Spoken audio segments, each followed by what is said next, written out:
আসসালামু আলাইকুম everyone. I hope সবাই ভালো আছেন। প্রতিদিনের মতো একটা নতুন ব্লগ ভিডিও নিয়ে আপনাদের মাঝে হাজির হয়ে গেলাম।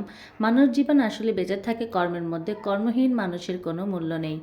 আপনি যতই কর্ম থেকে পিছিয়ে যাবেন ততই আপনার জীবনের লক্ষ্যমাত্রা পিছিয়ে যাবে, কারণ প্রতিটা ভালো কাজের পিছনে, সফলতার পিছনে এক একটা মানুষের কঠোর পরিশ্রমের গল্প লেখা থাকে।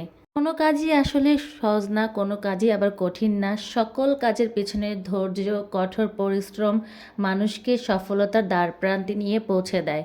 ডিসেম্বর মাস ভেবেছিলাম হয়তো বা বসে থাকবো, তেমন কোনো কাজ থাকবে না। আসলে এই যে কটা দিন টিউশন বন্ধ দিয়েছি, কোনো না কোনো কাজে আসলে লিপ্ত আছি। সকাল হতে না হতেই চলে গেলাম ব্যাংকে।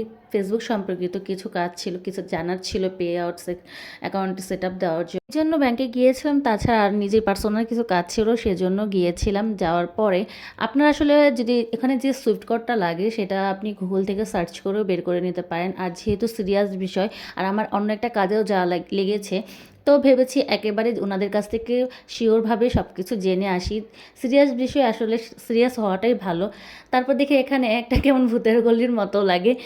সিঁড়িগুলো এমন ছিল, দেখেই ভয় লাগছিল উপর থেকে। এই জন্য আমি আমার আম্মুকে নিয়ে একটু ভিডিও করছিলাম আর হাসছিলাম যে দেখো আমি ভূতের গলিতে চলে আসছি। তারপর ব্যাংক থেকে বের হয়ে আমার মেডিসিন প্রয়োজন ছিল, এই জন্য ভেবেছিলাম লাস্ট ফার্মা থেকে মেডিসিন নিয়ে যাব। তো যাওয়ার পথে দেখলাম যে কাঠের জিনিসপত্র বিক্রি হচ্ছে। এইসব জিনিসপত্রগুলো আসলে ছোটোবেলা যখন মেলাতে যেতাম ভাইয়াদের সাথে, তখন অনেক বেশি দেখতাম আর ওরা অনেক কিছু কিনে দিত।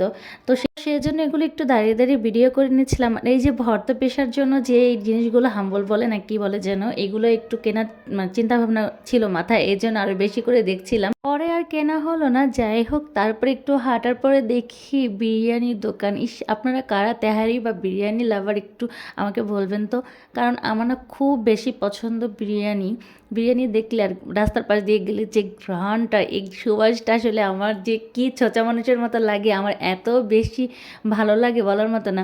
তখনই আমার খেতে ইচ্ছা করে। তারপর লাস্ট ফার্মে চলে আসলাম। এখানে আসার পরে দেখলাম কি যে মেডিসিনগুলো প্রয়োজন ছিল সেগুলো আসলে নেই।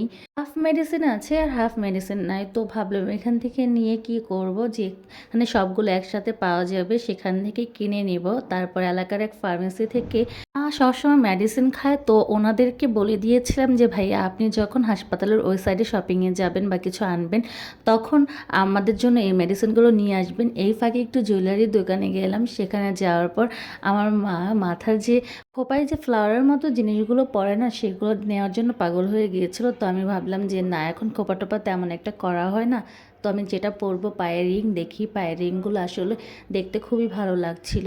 আর আমি পায়ে পরার পর তো অসাধারণ লাগছিল, মনে হচ্ছিল আমি এটা নিয়েই যাব এখন। কিন্তু আসলে স্বর্ণের পাশাপাশি রূপার এত বেশি দাম বেড়ে গেছে যে পরে আর ইচ্ছে হলো না যে এগুলো নিয়ে নেই। তারপর আর কি করা, তারপর ডিজাইনগুলো আমি ছবি তুলে নিচ্ছিলাম।